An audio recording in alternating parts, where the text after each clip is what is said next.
good people of YouTube? It's me, Chavez. I'm back with another MLB player prop video for you. Today is Saturday, August 26, 2023. As always, I hope this video finds you all doing well and in good spirits. We're going to go ahead and recap a 6-pick entry that I built out yesterday for the protected promo over on Prizepicks. I'll break down my entry amount. I'll break down the final result of that slip, and then we'll dive into the Prizepicks board. You can already see the plays I've selected for today, but we'll go over them in a little bit more detail. So if all that sounds good, stick around, drop a like, sub up, click the notification icon, get notified of all upcoming content videos from me and the channel. And without further delay, let's get into that slip from yesterday. Okay, so looking at my past entries over on Prizepicks, here's the 6-pick entry that I built out for the protected play. Now, you can see what I played yesterday. You can see I went 4 for 6, mixed it up a little bit with MLB and one esports play. Let me talk to you a little bit about my entry amount, because when I explained this in the Discord, there are people that didn't realize that this was possible. But what I'm doing here is I'm trying to maximize the entry amount. So I think there's a little bit of confusion. Prizepicks, the $20 up to $20 refund reimbursement when your slip doesn't hit. And I think sometimes people see that and they think that all they can play is 20 bucks. But you can play up to $33, and here's how. So really, you really are just aiming for 4 out of 6 in order to, get your entry amount back. Obviously, we want to hit this for bigger money. We want to hit 5 out of 6, 6 out of 6. But worst case scenario, what I'm aiming for with this entry amount is 4 out of 6, because 4 out of 6 is going to get me $13.20 back.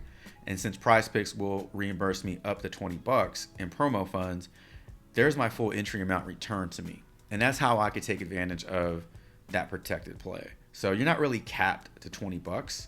You can play up to 33, but you do have to get 4 correct. And as you can see, we started off really well yesterday, strong with those first 4 plays. Going into the late games, we needed Witt to go under and Strider to go over. Now, Strider over pitches thrown, I just thought that the Giants would make him work a little bit. I mean, it's very easy for a pitcher to get close to 100 pitches in a game. I mean, it happens very quickly, and I think sometimes people think that it's 3 pitches per batter, and that's 9 pitches per inning, and that's not how it works. I mean, you got foul balls, foul tips, you got high count sometimes. Sometimes these plate appearances can result in 8-9 pitches, and that's how that adds up. But I just felt that 97.5 was well within reach for Spencer Strider, and it didn't work out. So long story short, we go 4 for 6. We get our money right back, and then we're going to use that money to build out more slips today and try to make profit. That's how that works. So with that being said, let's transition over to the dashboard. Let's go over a few plays that I like for today. Here are some plays that I like on the Prizepicks dashboard. As always, if you got what you want, I wish you the best of luck. Now, I will let you know that I will be looking to build out a 6-pick flex using these plays. However, cannot have correlation between Carrasco and Shohei Ohtani. I'm going to try it out. I know sometimes Prizepicks will kibosh that and won't let you play pitcher versus batter, but in the event that I am able to, I'll keep these 4, and then I will add an additional 2 picks. I'll be regardless of what this ends up looking like, whether it's without Ohtani or without Carrasco, that slip will be posted in the Discord. If you're not a member of the Discord, go ahead and join. Free, 100% free. Link is in the description. So if you want to, see the final slip that we'll build out using these plays, that's how you can do that. So without further delay, let's break this down. Let's start with Julio Urias over his, pitcher strikeout sitting at 5.5. I actually like the under. On this one, let's head over to props.cash and we'll talk about it. All right, we're going to keep this breakdown very short and to the point. So I do want to show you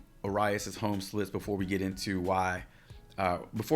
his away splits, because all this contributes into me liking the under.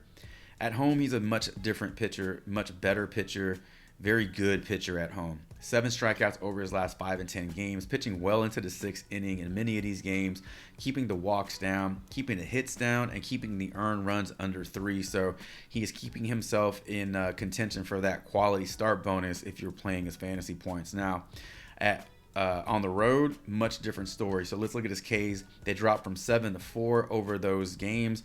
Let's look at his pitching outs.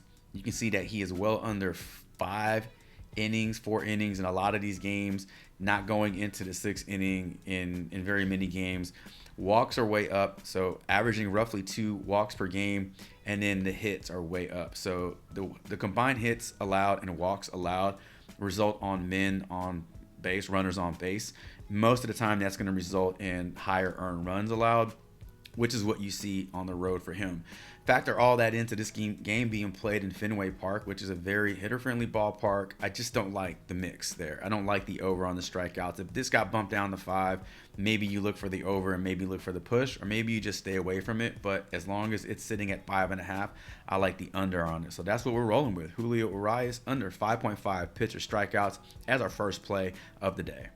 All right, let's talk about another pitcher prop, Carlos Carrasco, 2.5 earned runs allowed. I like the over on this one. We're heading over to props.cash and we'll break it down.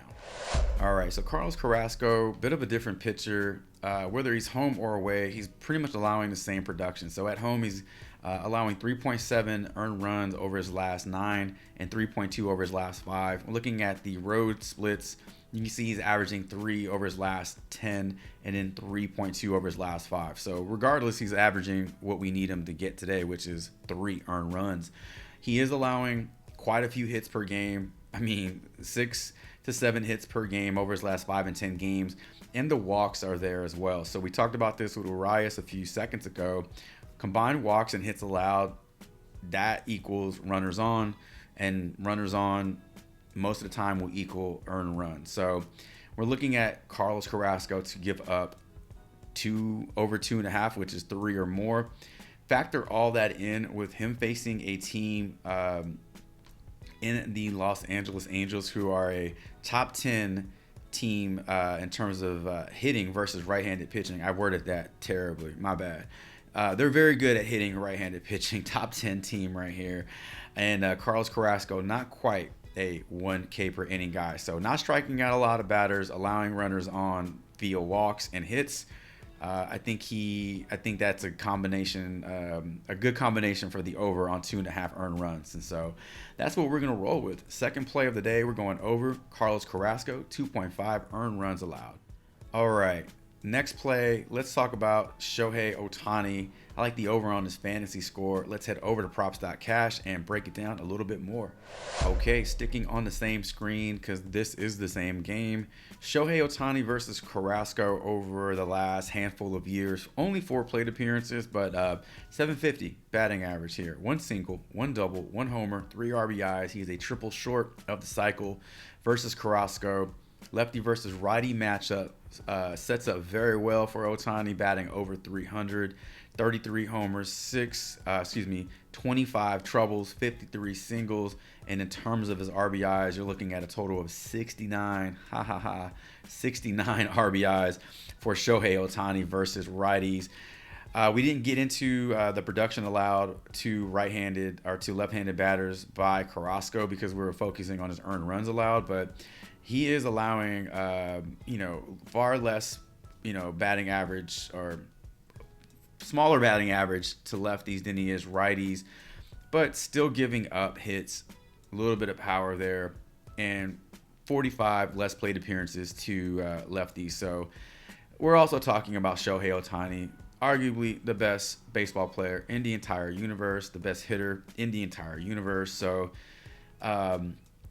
I guess the only concern I would have is the bum elbow that Ohtani has, and if that has any impact on his swing or power or anything like that. But he's looked good over his last couple of games, and so I don't really think it's going to matter too much. Over his last 10 games, Ohtani has racked up a total of 3, 4, 5, 6, 7, 8, 9, 10 games. So averaging 1 hit per game over his last 10. In terms of his hits, runs, and RBIs, you can see that he's averaging 2.6 in those games. And then just flat out home runs, he has 3 of those. Stolen base upside, really not there for Ohtani, but we're not really focusing on that. We just need him to hit the ball, get on base, and hit it hard. So I think he has a great matchup against Carrasco today. We talked about Carrasco giving up earned runs, and Ohtani could be a big part of that. So we're going over 9 hitter fantasy score for Shohei Ohtani, and that is going to be our 3rd play for today. All right, last play on the board. Let's break down Marcus Semien hitter fantasy score. I like the over 7 hitter fantasy score for him. Let's head over to props.cash one more time and break this play down.